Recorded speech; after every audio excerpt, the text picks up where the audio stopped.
Good afternoon. My name is Daniel Loth. I am from Faculty of Engineering, Technology and Built Environment, UCSI University Kuala Lumpur.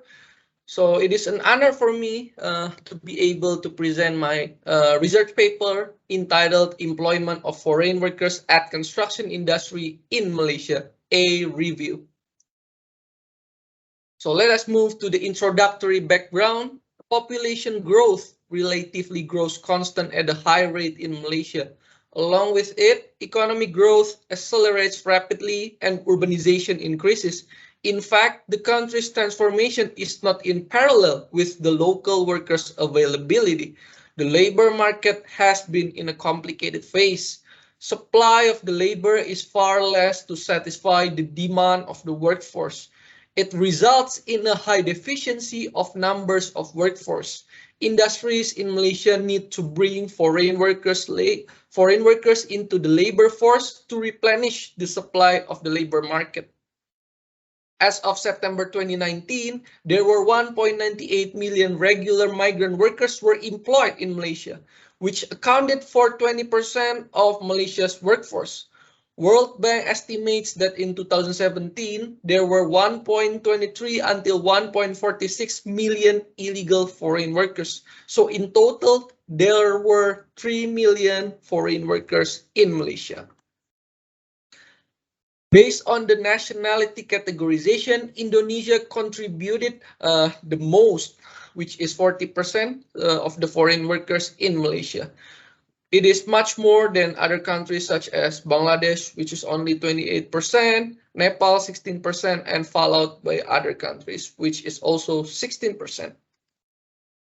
Based on sectoral categorization, manufacturing contributed the most, which is 36.7% of the foreign workers. And the second one in the second rank is the construction sector, which is 18.6%, followed by plantation, services, agriculture, and domestic helper.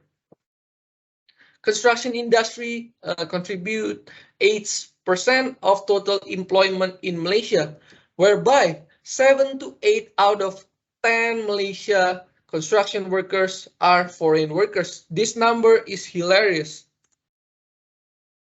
Construction industry is one of the important sectors to develop and transform the country's economy. Yet, the local workers are reluctant to work as the construction sector is considered 3D environment or dirty, dangerous, difficult environment. Rough environment and better qualifications create the dependency of the foreign workers. The immigration level of the foreign workers is extreme because of the loose immigration and employment policies. Let's move to the Malaysia economic condition. Malaysia has increased the equity and has attained expeditious growth at the same time while reducing the poverty. The principal characteristics of the economic development in Malaysia before independence and after independence are dependency on trade, foreign direct investment, and foreign labors. Malaysia has improved the economic system from the low-income country to an upper middle income country. Let us find out what are the problems in Malaysian construction sector. The first one is the labor shortage, lack of skilled workers in 2006, starting from when the 9th Malaysian Plan was introduced. It was influenced by the low level of basic education, economic condition, and aging workforce. And also young talents and locals are reluctant to join the workforce as there are better opportunities besides construction sector. And then which has a rough environment and low wages and bad images of construction sector. The second problem is low efficiency and productivity. A lot of public construction projects in Malaysia are found to be unsuccessful by simply assessing and evaluating from the construction project management triangle shown. The cost overruns the budget, the projects are not completed on time, and most importantly, the quality does not meet the standards of the construction in Malaysia. 80% of construction projects in Malaysia that use the traditional procurement contract deal with time overruns. In 2013, Malaysia was number 20 country with the lowest unemployment rate, which was 3.1%. Basically, to decrease the unemployment rate, one of the approaches is foreign direct investment. This can work in 3 states, which the first one is when the increase in the employment rate is needed. The second one is when preservation in employment rate is needed. And lastly, when the reduction of the employment rate is required, which the third one is prevalent in developing countries such as Malaysia. And the effects of FDI in Malaysia due to the rapid development are the labor shortage. Investors import the foreign workers to the Malaysia due to the labor shortage, but it affects the high local unemployment rate during financial crisis because when it is too much, the abundance of foreign workers will affect this problem, which will denigrate the foreign workers in Malaysia. The employment of foreign workers in the pre-independence and post-independence of Malaysia from a commodities-based country becoming a manufacturing country is one of the determinants of Malaysia's economic development. During the changes of the economic structure in the latest phase, the industrialization has been occurring since the 1990s. One of the causes is the dependency on low-skilled foreign workers. In fact, the industrialization is considered as a wrong move to reduce the dependency on low-skilled foreign workers. Based on the estimation from the World Bank in 2014, 44% of foreign workers employed in Malaysia worked in low-skilled jobs, whereby only 5% of them worked in high-skilled jobs. Construction is mostly filled by low-skilled workers, and manufacturing sector is mostly filled by high-skilled workers. Malaysia perceives immigration as a short-term solution to eliminate labor shortages. The factors of employing foreign workers. The neoclassical economic theory declares that the migration of foreign workers is caused by the discrepancy in the labor markets. Workers from low-income and high unemployment rate countries urged to migrate to higher income countries with higher employment. Basically, the factors can be divided into 2 main factors. The first one is the pull factors, factors from the host country, which in this case is Malaysia, such as the rapid development of Malaysia in almost all sectors, and the reluctancy of the locals to work at construction sector with some reasons of uncertainty of the future, low wages, educational background of the locals, the preference to take an easier job, bad images toward the construction industry, and dangerous and challenging work environment and economic condition of the country. The second one is the push factors, factors from the foreign workers' country of origin, which are the low salaries, high unemployment rate at their countries, and high poverty from the country of origin.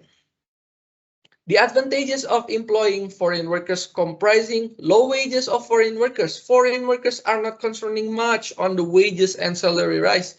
And foreign workers are more dedicated when extra works are assigned, which is overtime. Foreign workers are able to take the overtime works with being paid low wages. However, the employment of foreign workers brings some problems such as threatful to the wage structure in the country, which this one is one of the most beneficial advantages of employing foreign workers. And the second one is the low outcome since most of the workers are unskilled in the construction sector, and communication barriers and workers' attitudes also one of the problems. And lastly, intimidate countries' social security and political stability. So in conclusion, foreign workers compose the integral workforce in Malaysian construction industry to support the success of the construction projects. Indonesia contributes the biggest number of foreign workers to the construction workforce. Contrarily, the local workers' unwillingness to be part of it denigrates the condition of the labor market, whereby it can be seen that the composition of current workers in the construction industry is mostly composed by foreign workers, which is 70 to 80% of the total construction workers.